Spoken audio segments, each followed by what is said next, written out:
friend we have in Jesus. What a friend we have in Jesus. What a friend we have in Jesus. What a friend.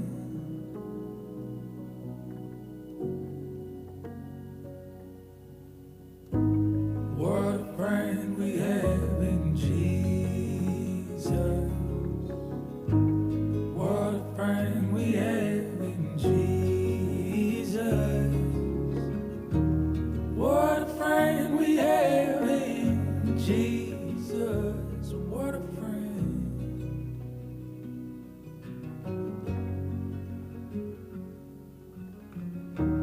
Greater love has no man than he who lays down his life for a friend. Greater love has no man than he who lays down his life for a friend.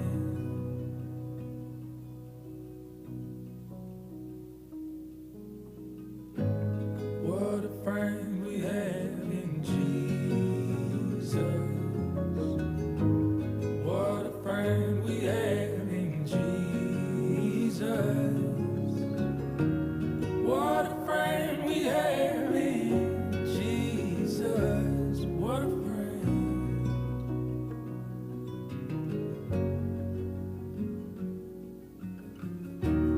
Greater love has no man than he who lays down his life for a friend. Greater love has no man than he who lays down his life for a friend.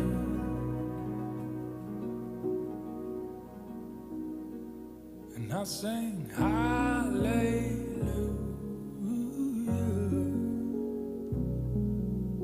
Hallelujah.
Good morning. Good morning. Good morning. Hope everybody got some rest and is feeling good this morning. Is Joel here? Joel, did you want to brag about winning the gift basket? Do you need to give a speech? Here you go.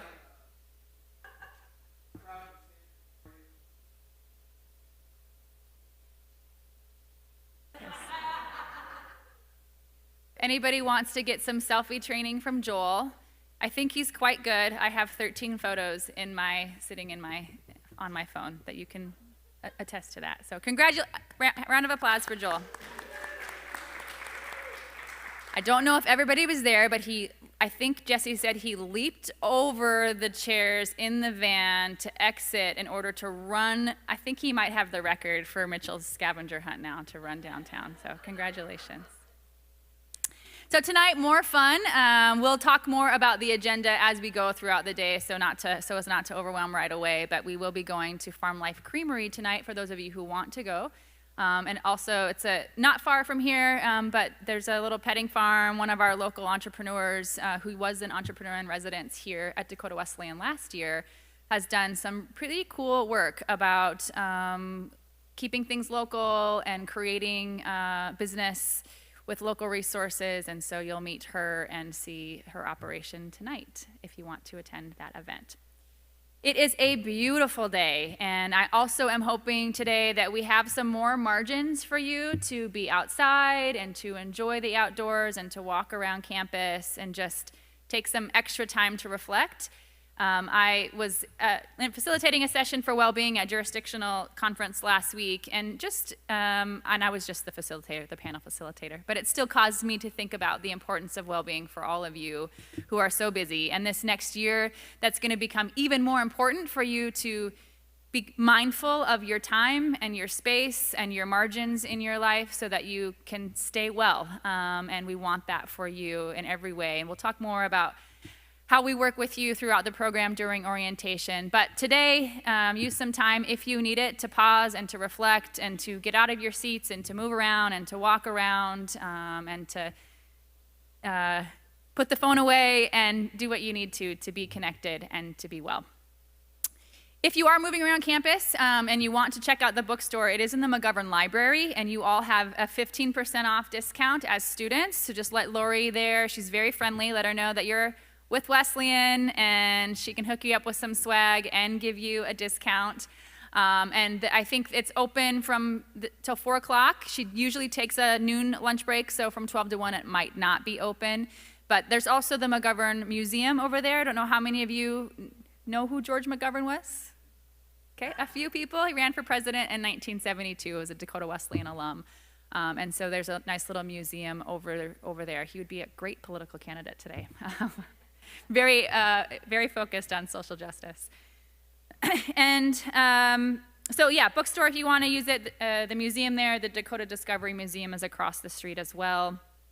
Anthony is up in the sound booth today, but he did send a message out last night for those of you who had volunteered to help with worship tomorrow. Please, please, please answer your emails and/or come connect with Anthony so we can get those things figured out and we can have a whole PCL band up here tomorrow. That would be fantastic. Okay. And then one more, Janet. Janet, if you just want to stand up and wave. So a lot of you have worked with Janet over the last few months on the admissions process. So Janet is a welcomed breath of fresh air to Dakota Wesleyan this last year, and she will be your liaison on all things admissions. If you are interested in moving into the MBA, Janet's your first point of contact there as well. So I'm going to take a moment to introduce Taryn. So I've known Taryn for at least 7 years, if not longer. Taryn has officially been the pastor of Fusion, which is the campus church here that meets in this space on Sunday mornings and does things throughout the week. Taryn also serves with Anthony as one of our campus pastors here at Dakota Wesleyan, is active in the classroom and does a lot of things around here as well. She's has an MDiv from Wesley Seminary, and oh wow, great. A hooray from Joel. I appreciate that. And then my favorite is that Taryn has always had pet bunnies, which is very impressive to my kids, and she's taught them how to use the litter box. And so if you're interested and want some tips from Taryn. What's that?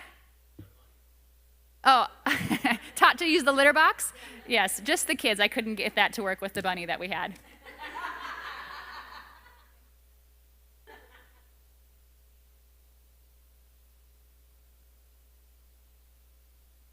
What a fun welcome. It's always a great fun fact when you hear that somebody has a pet rabbit that's kind of like a cat, right? The Lord be with you. I want to invite you to stand as we have a call to worship together this morning, so please join me. The Lord is my light and my salvation, so why should I be afraid? The Lord is my fortress, protecting me from danger, so why should I tremble? When evil comes to devour me, when enmity assaults me, I know evil will stumble and fall. Though a mighty resistance surrounds me, my heart will not be afraid. Even if I am attacked, I will remain confident. The one thing I ask of the Lord, the thing I seek most, that I might dwell in the house of the Lord all the days of my life, gazing on the beauty of the Lord and meditating in his temple. For he will conceal me there when trouble comes. He will hide me in his sanctuary. He will place me out of reach on a high rock. Then I will hold my head high above the evil which surrounds me.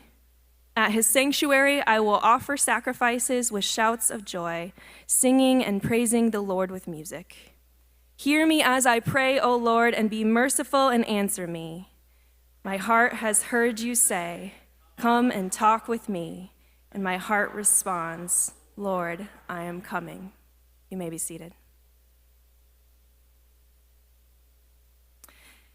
Have you ever been at a loss for words? Maybe you've had that word on the tip of your tongue, but you just can't find the right one. Maybe, if you're like my friend, Pastor Anthony, who you'll get to hear from tomorrow, maybe you laugh so hard telling a story that you can't get the words out. Or maybe you've been at a loss for words in pain and grief and sorrow. I don't know about all of you, but I've gone through seasons in my life as a pastor and a follower of Jesus where, for whatever reason, I don't have the words. I don't have the words to describe my soul. I don't have the words to pray. I just don't have words. Have you been there? When I don't have the words, sometimes I can lean on the prayers of others or the prayers of scriptures. And this is where liturgy is beautiful and helpful. And oftentimes, I can find words of songs to be helpful prayers. But something that's been new in my own practice of prayer that has been quite formative for me is the use of art and imagery to form prayers. There's been something about contemplating an image that has helped spark thoughts and feelings and prayers and ways of understanding myself and God that have shaped me in powerful ways over this last year. And an image is worth 1,000 words, right? As I've talked with a few of you who have elected to start this program, the theme that I've noticed from you all is that this has come out of a decision of discernment. A decision of discernment that there was time for something more. There's a hope to grow, a hope for inspiration, a hope for connection, a hope for something different. In your churches, in your communities, in your ministries, in yourselves, and in your souls. So today, instead of a traditional worship service with song and prayer and a sermon, I want to invite you into something different. A time that might help us, as the psalmist says, to dwell in the house of the Lord, gazing on the beauty of the Lord and meditating in his temple. So today I want to invite you into a practice called Visio Divina, and maybe you've heard of this before, maybe it's already a part of your practices. And some of you maybe have heard of Lectio Divina, right? Lectio Divina is a Latin phrase for divine reading, and it's a way of reading scripture prayerfully and slowly and with intention. And Visio Divina is Latin for divine seeing. And it's the practice of reflecting on art and images prayerfully and slowly and with intention. So today, I want to invite you into some modern Visio Divina using these images that are created by an artist named Scott Erickson. And Scott calls art an excavation tool for the soul. He says, it is a fine question to ask of art, what does it mean? But another question, one which we maybe didn't even know we could be asking, is what is this pulling out of me? He is quick to remind us that art and words are just a tool. They are not the content. The content is the ever-present conversations between us and God that are sparked by the rest of it. In art, there is an invitation to stop, to listen, to hear, to see, to recognize, to contemplate your life, the lives of those around you, the lives of those you love, and the presence of God in and through and all around it, and to see what God has to say in it. So this year, you all are about to embark on a journey of change, a season of reflection on yourself and your context, a season of growth. So the images that we have chosen and the prayers that we have paired with them, we hope that they will spark some contemplation on these themes of change and self-reflection and growth in yourself, in your calling, in the places that you are joining God to work in the world. So I'll give you just a little bit of guidance, but ultimately this is your time and your practice. But there are 6 images across the room, and they can be attended to in any order. And I want to invite you to linger today, to dwell. You've got 45 minutes, and so you can take your time. Let the images wash over you. Let a word or phrase or element of the art rise in your consciousness as you contemplate it. If one image captures your soul, stay there, even if it means you miss some of the other ones. Alicia said you'll have some extra space today, so we'll leave these up all day, and you can come back as you like and spend time with the other images too if you don't get to them all. But as you contemplate, I invite you to ask some questions. Ask yourself, why am I drawn to this image? What stands out to me about this image? What is inspiring? What's making me feel anxious? Read the prayer with it, or just talk to God about it. Or even let God change the conversation. That's okay too. And if you go around to all of them and you have some extra time, I would highly encourage you to do another lap. Take them in again. These are images that I've spent a lot of time with this year, and as I've contemplated them repeatedly, each time I notice something new, or God sparks a new conversation with it. And then at the end, I want to encourage you to come to one of these 2 tables in the front and take a piece of paper and a utensil. There are a lot of options. And you're welcome to use the stage or go back to a seat or go walk around and sit and be in nature. But I want to invite you to create your own prayerful image. Now, stick figures are encouraged, but I invite you to prayerfully doodle or draw your own prayer. Because as you start this program, this prayer can mark the start of this year-long journey. And maybe it's a prayer that you end up using as a guiding tool throughout the next year. Or maybe it's just a prayer for today. There's no need to put too much pressure on it. But either way, it's an expression of worship. You're welcome as you finish today to spend time and to listen to the music and pray in here, or you're welcome, like I said, to go out and enjoy the beautiful morning.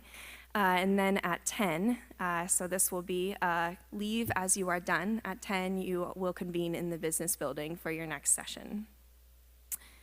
But as we begin today, I want to invite you to stand, and I want to do that last part of the call to worship one last time. This last line starting in verse 7. Hear me as I pray, O Lord. Be merciful and answer me. My heart has heard you say, come and talk with me. And my heart responds, Lord, I am coming. Go and talk with God.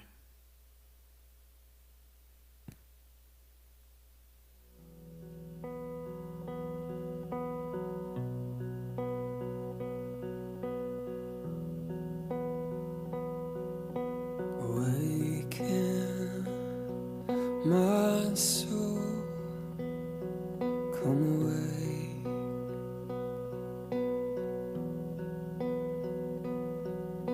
To hunger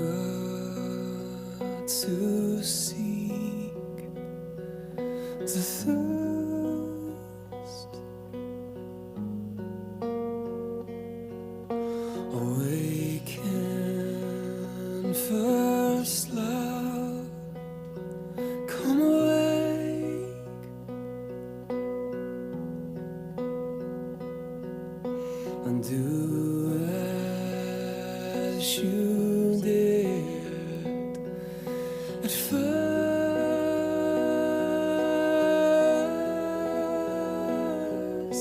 Spirit of the living God, come fall afresh on me. Come wake me from my sleep. Blow through the caverns of my soul, pouring me to overflow.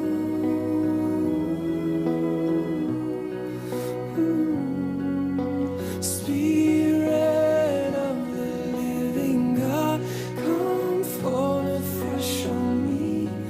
Come wake me from my sleep. Blow through the caverns of my soul, pouring me to overflow.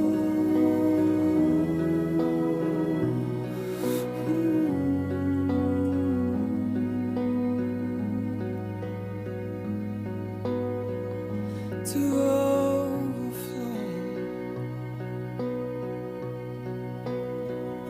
Spirit, come and fill this place.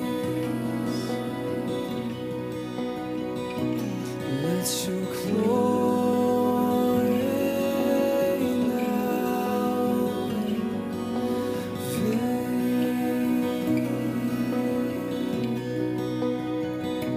Spirit, come and fill this place. Let your glory now fill. Spirit of the living God, come fall afresh on me. Come wake me from my sleep.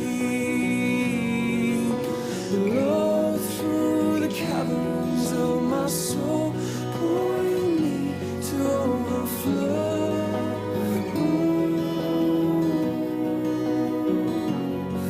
Oh, Spirit of the living God, come fall afresh on me.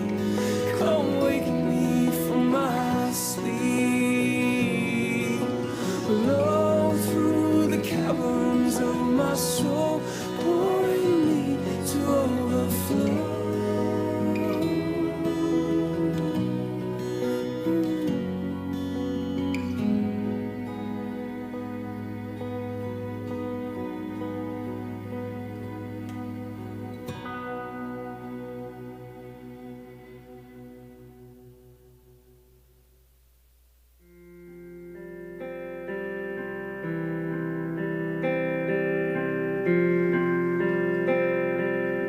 Be thou my vision, O Lord of my heart, not be all else to me, save that thou art. Thou my best thought by day or by night, waking or sleeping, thy presence my life.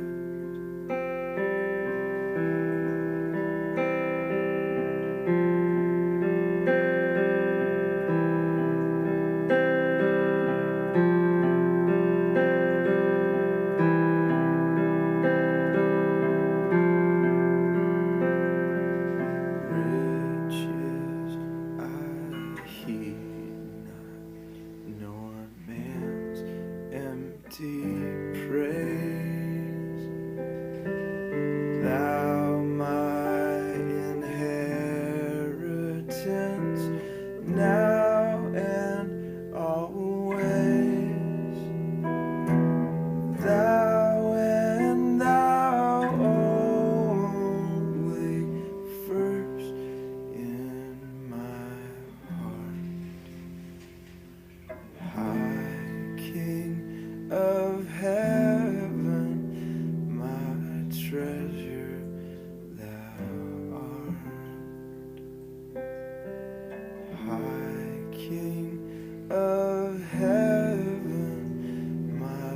treasure thou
Come to Jesus, He will never cast you out. Come, you thirsty, put aside your fear, your doubt, with great gentleness, with great gentleness, He draws you.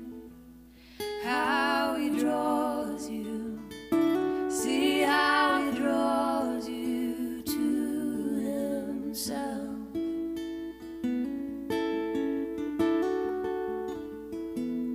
Come to Jesus, He will satisfy your heart with His presence, be your lantern in the dark, with great gentleness, with great gentleness, He draws you. How He draws you. See how He draws you to Himself.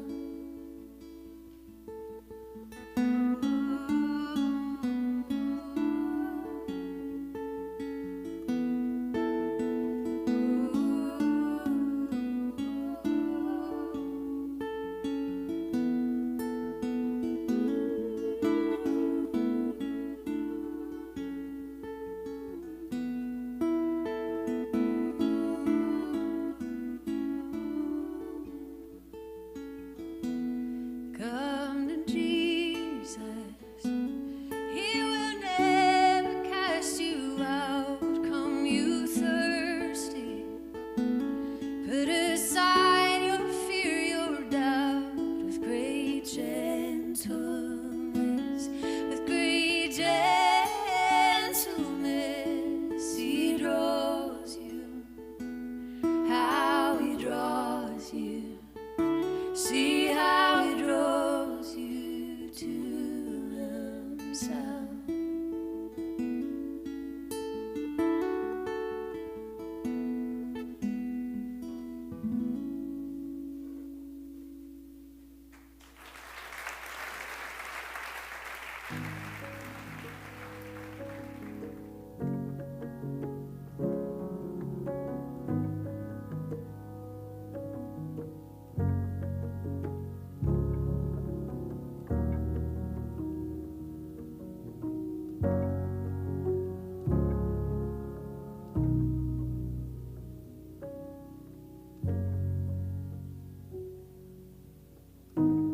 What a friend we have in Jesus. What a friend we have in Jesus. What a friend we have in what a friend.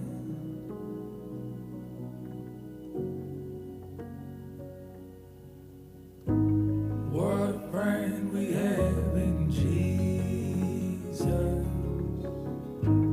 What a friend we have in Jesus. What a friend we have in Jesus. What a friend.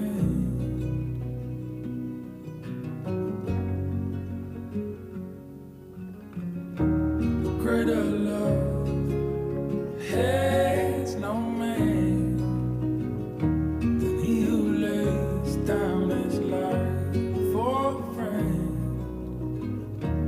Greater love has no man than he who lays down his life